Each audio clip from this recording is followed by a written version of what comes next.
Duelist Spaceman Jew here, back at you with another video.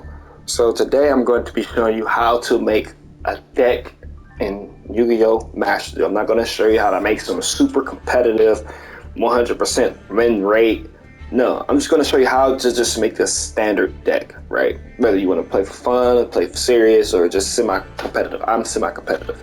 So what makes Yu-Gi-Oh! Master Duel different from the OCG and TCG, if you don't know, is the ban list. That's what makes every format different, is the ban list, different type of cards that you can play. And Master Duel is completely different from TCG and the OCG. So without any further ado, let's get into making the decks, or showing you how to make a deck.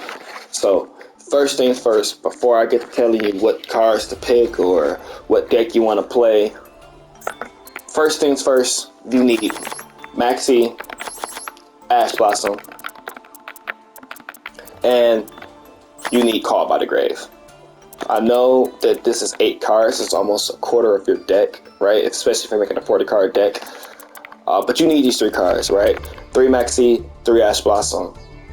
It's optimal, right? If you don't have 3 Maxi or 3 Ash, you can definitely run 2, but you need 2 Called by the Grave, right?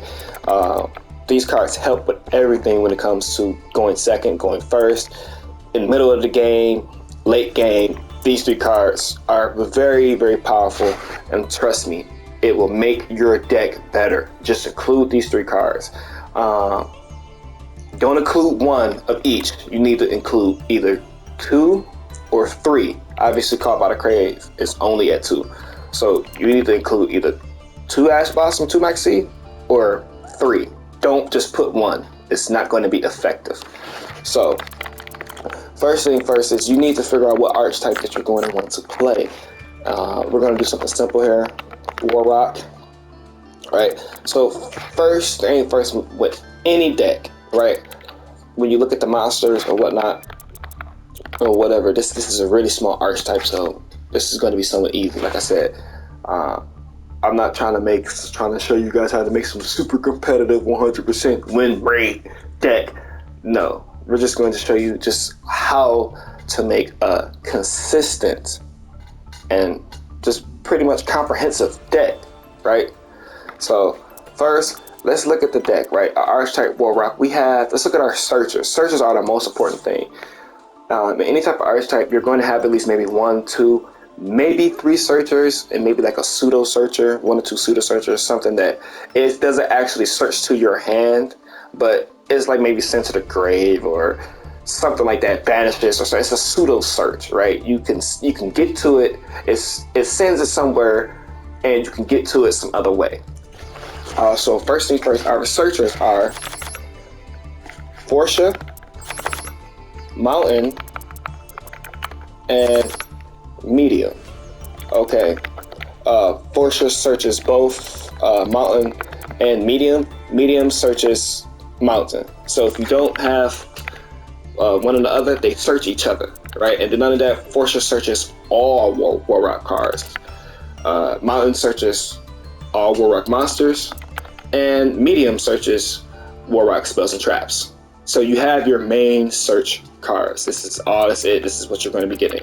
So after that, if there's any extenders that the archetype includes, right? And most decks, most archetypes includes extenders. 3 War Rock Gactos, this is fine, right? Now you have your searcher, and you have your extender, and you have your searchers. Now you need things that, for the deck to do, right? For the deck to do. And the archetype, those are things that maybe it's a mill, destruction, maybe an attack buff or attack debuff, something like that. You need cards that interact with your opponent, or interact with your cards in a positive way. So we have War Rock Mahmoud, War Rock Orpus, War Rock Winto, right? Now those are the cards in this archetype that do things, right? Mahmoud, Orpus, and Winto offer attack buff, a pseudo search, and as well as spell and trap destruction. Okay, so now that we got that, you want to include maybe a pseudo boss monster, right? And most archetypes have that, right? It's not actual a sub boss or the boss monster. It's a pseudo boss monster, something that you build up to, right? And Warlock Skylar is that, right? So level 6 is higher than all of our other monsters, right? And it does some pretty decent things. It offers a in-theme type of monster reborn. It does have a restriction on it, but nonetheless, this is our pseudo boss monster. So we don't need too many of this card in the deck, obviously, because it's a high level monster. And whenever you're making a deck, always keep in mind that you want not a lot of, but more easily summonable monsters, right? You don't want too many high level monsters because they're going to be hard to get out your hand. You don't want that, you know. If the monster doesn't have like a special summons itself or something like that, it's going to be hard for you to get that card out of your hand. So now that we have that, now we have to get our boss monsters, right? We have, or sub boss monster. We have Warlock Basilios, right? This is, you can include 2 of this if you want. Me personally, I do 1. Next up is Warlock Meteor Dragon. This is our boss monster. Whenever you make a deck, you want to include at least 2 or 3 of your specific boss monster, because this is most likely the card that every other card in an archetype or deck is going to be centered around. So you need your 2 or 3 copies, but we're going to, for the sake of the video, we're only going to include just 2 copies. Next, most archetypes have spells and traps. So we have Warlock Ideal, Generations, and then we have Warlock Big Blow, right? And then only that, almost all have an in-theme monster reborn, which is Warlock Spirit, and then a lot of them have negates. Some type of, if it's not an omni negate, it's something that negates and destroys or just negates, right? We're going to include 3 of those with Warlock Dignity. That is our main omni negate. So we have 4 spots. We have 6 spots left. Now, once you have included the main cards from the archetype that you want to play, now you go to your staples, okay? And your staples are Mirror Force, Swords of Revealing Light, Forbidden Droplets, Cross Out Designator, maybe Dark Ruler no more, staples, board breakers, etc., what have you. So now let's look at some staples that are really good that will fit with the Warlock archetype. The archetype is battle focused, so we need things, we don't want to skip our battle phase, right? So we don't want to include staples that skip the battle phase. We want to include things that give us, that can lower our opponent's attack. So Forbidden Droplets is fire, very fire right here, okay? Not only that, because we're playing 1 type of monster and as well as 1 attribute, including those in match or our the Warlords, could be good, right? But we're just going to include Rivalry. So now we have 3 more spots, right? So we kind of got some of our staples. Now we need some other things, something that can easily help us search, right? Another searcher is obviously Reinforcement of the Army. This helps us search for our Warlock Fortune, because this is a level 4 warrior monster. So now we have 2 cards left. What are these 2 cards going to be? What can they be? Well, they can be tech picks, right? So what we're going to do is Magnum. This card right here, Magnum Shield. Equip only to a warrior type monster. Apply this effect depending on its battle position. Attack position, it gains attack equal to its original defense. We want this card in our deck. Why? Because we are a battle focused deck, and all we care about is attacking. You want to include tech cards that have cohesion with your archetype's theme. You don't just want to include just some tech card, just a staple, just because I remember this card, it was good. It might not necessarily be good for the deck or archetype that you're going to be playing with. So please think about that. So now we have 1 more card. We're just going to go with the extra extender. Right now, we put Fire Flint Lady in here. Okay, so now for the most part, our main deck is built. Okay, but let's say we want to include maybe some other things to really send our deck over the top. So we don't really have too many board breakers just besides our Forbidden Droplets. So what we're going to do is we could take out a copy of Medium, and let's say take out a copy of Ordeal, because Ordeal, yeah, this is a good card. This helps with consistency, but we have to destroy a monster before we get to draw a card, because on a card that stays, when you activate this card, place 3 counters on this card, and then every time you destroy your opponent monsters, one of your Warwick monsters destroys your opponent's monster by battle, you can remove 1 counter from this card and then draw 1 card. Yeah, that's kind of cool, but no. So now, let's do other board breakers. Well, we know that we're going second, and we're almost always going to go second. So Alpha Master of the Beast and Gemesis Sea Turtle Kaiju, or just a Kaiju and Alpha Master of the Beast, is an amazing combo together. Amazing combo. I cannot stress how amazing this is for any really going second decks or just battle focused decks. It's really amazing. So now we look at our deck. Okay, it's coming along. And not only that, as you can see, when you look at the deck itself, it's cohesive. There's not just cards just jumbled up everywhere and things like that. You know, it looks pretty. It looks neat and uniform. And that's what you really want your deck to look like. You want it to be neat and uniform. You don't just want cards here and there, 1 of, 2 of. No, you want it to look uniform. And that does help with consistency and playability of your deck. So now that we've done that, okay, we like the deck. If you want, Warrock doesn't really care about extra deck, so you can include whatever extra deck monsters you want. Just, I would say, if you're going to include anything, just make sure it's warrior, because obviously they're warriors, and a lot of their effects can only pop off when there are only warrior monsters on the board. So, as you guys can see, it's not too complex or too hard to build a deck here in Yu-Gi-Oh! Master. You just have to be not just creative, but you have to make sure you keep within theme, and your deck has to make sense. You have to include tech cards and staples that make sense to whatever it is you're trying to do, whether it's just trying to be, maybe you're trying to just smash your opponent in, or maybe you're trying to be defensive, or maybe all you care about is negates, or whatever, however you're trying to play. You want to include staples and tech cards that boost that play style. You just don't want to include it just because, oh, this is my favorite card, and I remember this card from back in the day was good. That might not necessarily be good, like I said, for the deck that you're trying to play now. So if you want, you can get rid of some more cards. Warrock Big Blow, right? It's kind of a slow card, right? Your opponent has to send one of your Warrock monsters to the graveyard by card effect. You know what I'm saying? So it's kind of slow. Your opponent has to do something before you can even activate that card. So if you want, now you can include your Rivalry of the Warlords. Right?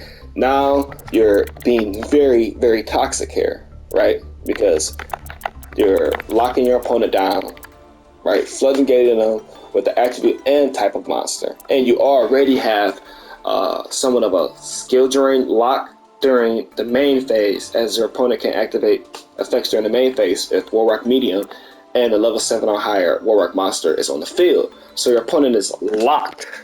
You know, they can only activate effects during main phase 2 or the battle phase.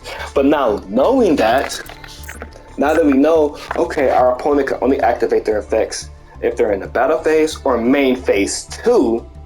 Okay, so now let's look up this card, Terminal World. Activate only during main phase 1. While this card is on the field, both players skip their main phase 2. So now this is an exceptional tech card, right? Because we force our opponent into the battle phase, and that's all we care about is battling. We want to battle. That's all we care about. That's where all of our effects and how we interact with our opponent is mainly going to be in the battle phase. So if you don't want to play 2 floodgates, you can be really overly toxic with this. Right now, when you look at the deck, it looks even more uniform. You know, before when we had Rivalry, Called by the Grave was up here, but now we have the Terminal World. Now it looks even more uniform. That's better. That's fire. Looks how nice that looks. Okay, so now once you have that, you have your 40 cards. Me, I don't make a deck over 42. I always aim for 40 because anything over that, you're going to have trouble drawing into the cards that you need, especially for combos and things like that. You know, especially if it's, you know, mid game and you need to draw that card and you just draw some bullshit card that you don't need, that's useless at this moment, and then you lose the duel. 40 cards, in my opinion, is where it's at. Maybe 44, that's it. Me, I wouldn't go over 42, but I've seen people play 44. So now that you have done that, the next thing that you want to do is use this amazing feature that I don't hear many people talking about. You want to draw 5. And the reason why you want to do this is because this lets you know how consistent your deck is. If you can draw 5 10 times and you can look at the hand, you can kind of figure out you could do some things with it, then your deck is consistent. So here, number of cards remaining in the deck is 35. We're going to do a +1. +1, we have Warlock, Meteor, Ragged. So if we're going second, we would normal summon our Forsha. And then we're going to activate the effect of Gactos, right? And then go to the battle phase, do our thing, search for medium, which is going to search for mountain. Okay, and then after that we have Kaiju and we have Max C in hand. So this hand is fire, right? So let's say we activate Max C first. Our opponent gets a special summon. Now we're drawing more cards, and then obviously if our opponent special summon, we're drawing into whatever. But then we have our Kaiju. We can get rid of a troublesome monster or something like that, and we have Terminal World. So once we get done with our plays and stuff like that, we're going to set Terminal World because obviously we're going to be out of the main phase 1 and we'll be in the battle phase because we need Forsha to activate his effect, right, which is to search for medium, and then medium is going to get us mountain. Okay, so now let's try draw 5 again.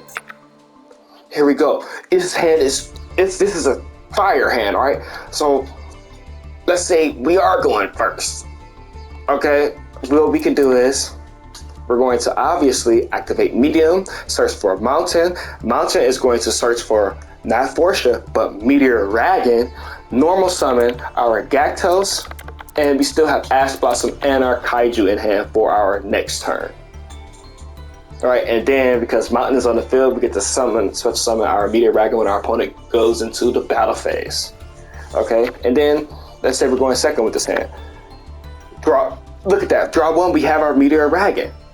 So instead of searching for Meteor Dragon with our mountain, we get to we activate medium, search mountain, mountain search Forsha, normal summon Forsha, activate Gactos effect in the hand, special summon itself. Now you have 2 bodies on board, and then you're going to have a third one on board when you when you go into the battle phase and activate Warlock's Mountain to special summon Meteor Dragon. You just completely swarm the board, and then your opponent is locked out of effects with medium, and Forsha searches a Warlock card. Okay, so now let's try again.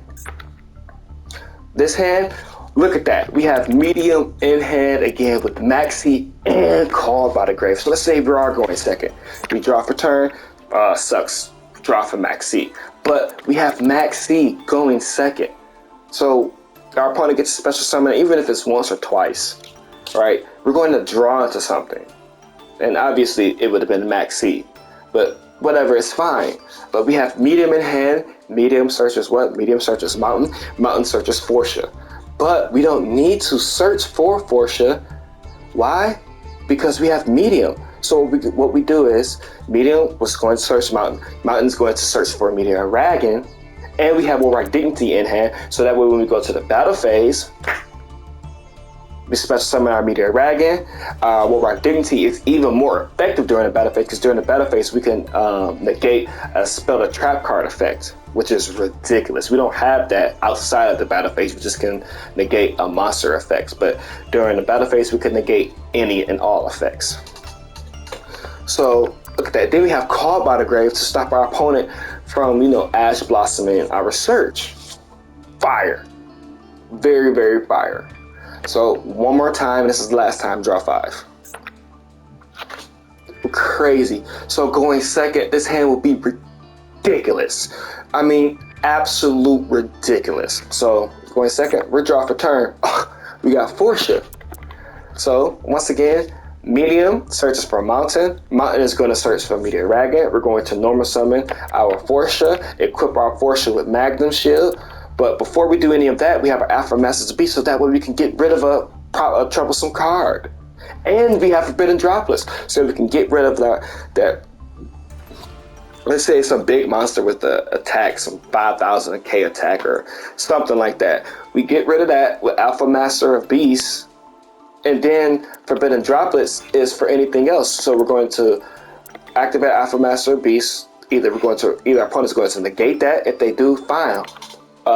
We have Quick Play spell Forbidden Droplets. So in response to our opponent negating Alpha Master Beast effect, you activate Forbidden Droplets, and there you go. Very fire. This deck is consistent. And one more time, because I'm having so much fun with the draw 5 mechanic. Look at this. So going second, we get Magnum Shield. We have our Golden Match, beautiful Warrior finish. And we have 2 copies of Warrock Mountain, and we have Warrock Skylar. So what we're going to do is we're going to search for activate Mountain, search for Forsha, normal summon Forsha, special summon Gactos, and then equip Magnum Shield onto any one of those cards, and you have a legit boss monster. And then if your opponent was to, let's say, obviously it's going to be hard for them to attack over, you know, a card with like close to 4,000 attack. It's going to be hard for them to just beat over that. So most likely your opponent's going to destroy that. And when they do, Gactos and Forsha and Winto all have floating effects where you can special summon level 5 or higher Warrock monsters from your hand or deck. Fire. And just one more time, I lied. I'm sorry. I'm really having fun with this. And then we're going to draw because we only go second. We only want to go second. That's crazy. It's very, as you can see, very consistent. The sample draw 5 mechanic helps with knowing if your deck is consistent or not. And as you can see, we drew 5 multiple numbers of times, and it has been consistent every single time. No bricks. This helps. You need to use the draw 5 to help with building a deck, because it lets you know if your deck is consistent. Every hand that you're going to draw is going to let you know if your deck is consistent. You need to draw, it needs to be like 8 out of 10 times. Whenever you draw, if you draw 8 hands, you need to be able to do something with those 8 hands, and only 2 of those hands need to be bricks. That lets you know that your deck is consistent, it's fire, and it works. So like I said here, look at this. We have Mountain, activate Mountain. We get our copy of Meteor Dragon, normal summon Forsha, special summon Gactos, go into battle phase, attack, search for medium. But before that, we're obviously going to be special summoning our Meteor Dragon and search for a medium. So then our opponent's next turn, we have Ash Blossom, we have our lock, medium Meteor Dragon, and then we're gonna have like two, maybe 3 bodies on board, and then we have our Infinite Monster Reborn in hand. So that way we can set this card, and then say it is some troublesome monster, right? Set this card and special summon Gactos, because Gactos is your grunt. You're going to use this card to attack into everything. Special summon your Gactos. Now your Warrock monsters cannot be destroyed at all by battle. This is a Warrock monster you control will be destroyed by battle this turn. It is not destroyed. So you're protected. You are protected. And then medium searches a spell of trap, and you can, if you want to play with Big Blow or whatever, you can put Big Blow in there. You know, or if you want to play with Ordeal, you can put Ordeal in there in your deck. But I just have 1 copy of Warrock Generations. So this is fired, and this is how you build a deck in Yu-Gi-Oh! This is very simple, very easy. And that's the end of the video, guys. That is it. If you guys have any comments or have any questions, please comment down in the comment section. Let me know. I'm going to answer any and all you guys' questions. So I hope you enjoyed the video. Like I said, comment on the video, like this video, subscribe to the channel so you can get notified for when I do upload new videos. And as always, my duelists, peace.